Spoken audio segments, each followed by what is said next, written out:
If the anti-aircraft missiles on either side worked as well as their makers said, every airplane in the world would have been shot down twice over by now. But the worst thing of all are their anti-tank missiles. You know, just like ours. And these missiles work all too well. The younger man gestured with his hands. 3 men in a wheeled vehicle. 1 driver, 1 loader, 1 gunner. They hide behind a tree at a turn in the road and wait. Our column comes into view and they fire from a range of, say, 2 kilometers. They're trained to go for the command tank, the one with the radio antenna up. As often as not, the first warning we have is when the first weapon hits. Welcome. They fire 1 more and kill another tank, then race away before we can call down artillery fire. 5 minutes later, from another spot, it happens again. It's eating us up, the young man said, echoing the words of his commander. You say we are losing? No, I say that we are not winning, Ivan said.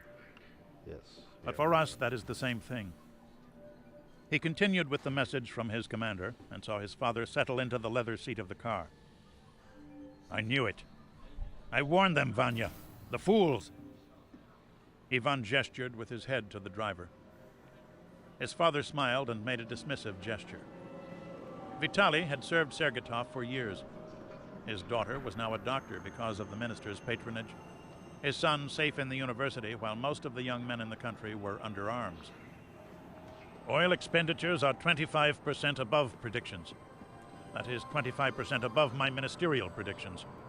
They are 40% above the Defense Ministry's predictions.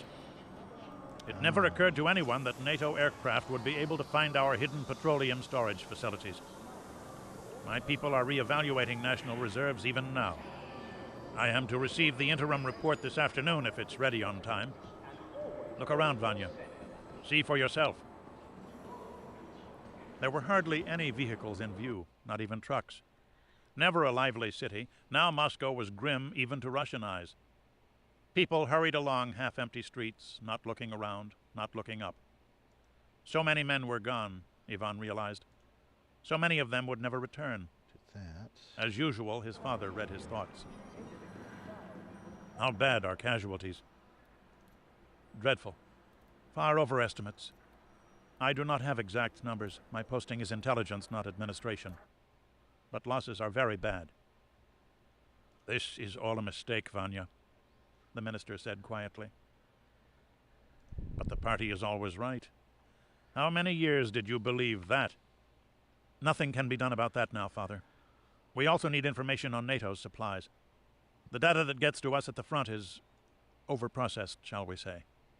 We need better data to make our own estimates. At the front, Mikhail thought.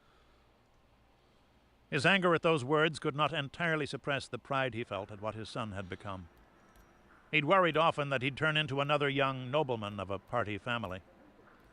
Alexeyev was not the sort to promote lightly, and from his own sources he'd learned that Ivan had accompanied the general to the battle line many times.